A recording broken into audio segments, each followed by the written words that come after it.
तो चलिए शुरू करते हैं। दोस्तों, हिंदू धर्म में जो पहला संस्कार किया जाता है वह है गर्भ धारण संस्कार। यह एक ऐसा संस्कार है जिससे हमें योग्य, गुणवान और आदर्श संतान प्राप्त होती है। शास्त्रों में मनचाही संतान प्राप्ति के लिए गर्भ धारण संस्कार किया जाता है। इसी संस्कार से वंश की वृद्धि होती है। हिंदू धर्म का दूसरा संस्कार है दोस्तों पुंसवन संस्कार। गर्भस्थ शिशु के वैदिक और मानसिक विकास के लिए यह संस्कार किया जाता है। पुंसवन संस्कार के प्रमुख लाभ ये हैं कि इससे स्वस्थ, सुंदर, गुणवान संतान की प्राप्ति होती है। तीसरा संस्कार है सीमांतोन्नयन संस्कार, जिसे साधारण भाषा में सीमांता संस्कार भी कहा जाता है। दोस्तों, यह संस्कार गर्भ के चौथे, छठवें और आठवें महीने में किया जाता है। इस समय गर्भ में पल रहा बच्चा सीखने के काबिल हो जाता है। उसमें अच्छे गुण, स्वभाव, कर्म का ज्ञान आए, इसके लिए माँ उसी प्रकार आचार विचार, रहन सहन और व्यवहार करती है। हिंदू धर्म में किया जाने वाला चौथा संस्कार है दोस्तों जात कर्म संस्कार। बालक का जन्म होते ही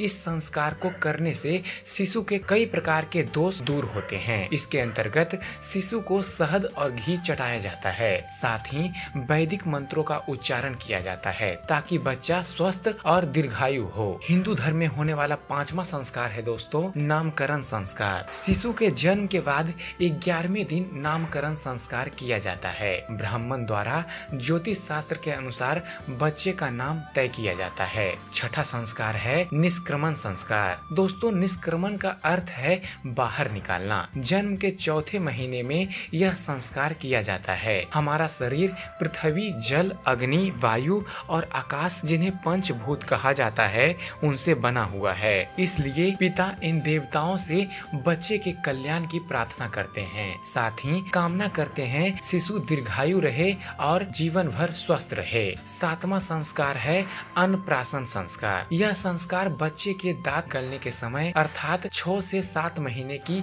उम्र में किया जाता है। इस संस्कार के बाद बच्चे को अन्न खिलाने की शुरुआत होती है। आठवां संस्कार है मुंडन संस्कार। जब शिशु की आयु 1 वर्ष की हो जाती है दोस्तों, तब या 3 वर्ष की आयु में या 5वें या 7वें वर्ष की आयु में बच्चे के बाल उतारे जाते हैं, जिसे मुंडन संस्कार कहा जाता है। इस संस्कार से बच्चे का सिर मजबूत होता है तथा बुद्धि तेज होती है। साथ ही शिशु के बालों में चिपके कीटाणु नष्ट होते हैं, जिससे शिशु को स्वास्थ्य लाभ प्राप्त होता है। हिंदू धर्म में किया जाने वाला 9वां संस्कार है विद्या आरंभ संस्कार। इस संस्कार के माध्यम से शिशु को उचित शिक्षा दी जाती है। शिशु को शिक्षा के प्रारंभिक स्तर से परिचित कराया जाता है। 10वां संस्कार है कर्ण वेध संस्कार। इस संस्कार में कान छेदे जाते हैं। इसके 2 कारण हैं। एक आभूषण पहनने के लिए, दूसरा कान छेदने से एक्यूपंक्चर होता है। इससे मस्तिष्क तक जाने वाली नसों में रक्त का प्रवाह ठीक होता है। इससे श्रवण शक्ति बढ़ती है और कई रोगों की रोकथाम भी हो जाती है। 11वां संस्कार है उपनयन या यत्रोपवित्र संस्कार। उप यानी पास और नयन यानी ले जाना।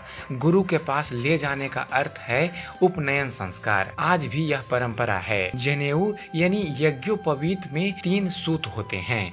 ये 3 देवता ब्रह्मा, विष्णु और महेश के प्रतीक हैं। इस संस्कार से शिशु को बाल ऊर्जा और तेज प्राप्त होता है। 12वां संस्कार है वेदारंभ संस्कार। यह संस्कार व्यक्ति के पाठन और पठन के लिए ही है। इसके अंतर्गत व्यक्ति को वेदों का ज्ञान दिया जाता है। हिंदू धर्म में किया जाने वाला 13वां संस्कार है केशांत संस्कार। केशांत संस्कार का अर्थ है केश यानी बालों का अंत करना, उन्हें समाप्त करना। विद्या अध्ययन से पूर्व भी केशांत किया जाता है। मान्यता है गर्भ से बाहर आने के बाद बालक के सिर पर माता पिता के दिए बाल ही रहते हैं।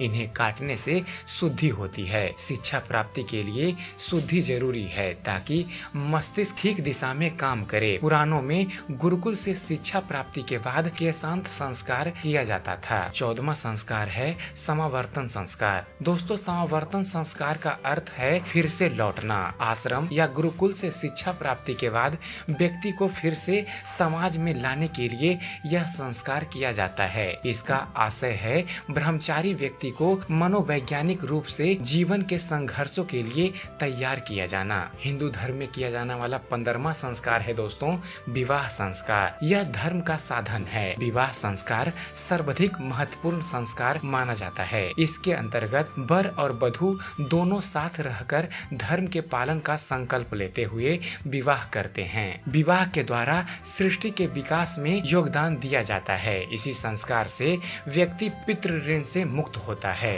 और हिंदू धर्म में किया जाने वाला 16वां संस्कार है अंत्येष्टि संस्कार, जिसे अंतिम संस्कार भी कहा जाता है। दोस्तों, अंत्येष्टि संस्कार, इसका अर्थ है अंतिम संस्कार। शास्त्रों के अनुसार इंसान की मृत्यु यानी देह त्याग के बाद मृत शरीर अग्नि को समर्पित किया जाता है। आज भी शव यात्रा के आगे घर से अग्नि जलाकर ले जाई जाती है। इसी से चिता जलाई जाती है। आशय है विवाह के बाद व्यक्ति ने जो अग्नि घर में जलाई थी, उसी से उसके अंतिम यज्ञ की अग्नि जलाई जाती है। कहने का एक तात्पर्य यह भी है कि सनातन धर्म एकमात्र ऐसा धर्म है जिसमें व्यक्ति को जन्म से लेकर मरण तक संस्कारों पर चलना ही सिखाया जाता है। सनातन धर्म अत्यंत प्राचीन होते हुए भी आज भी वैज्ञानिकता से भरपूर है।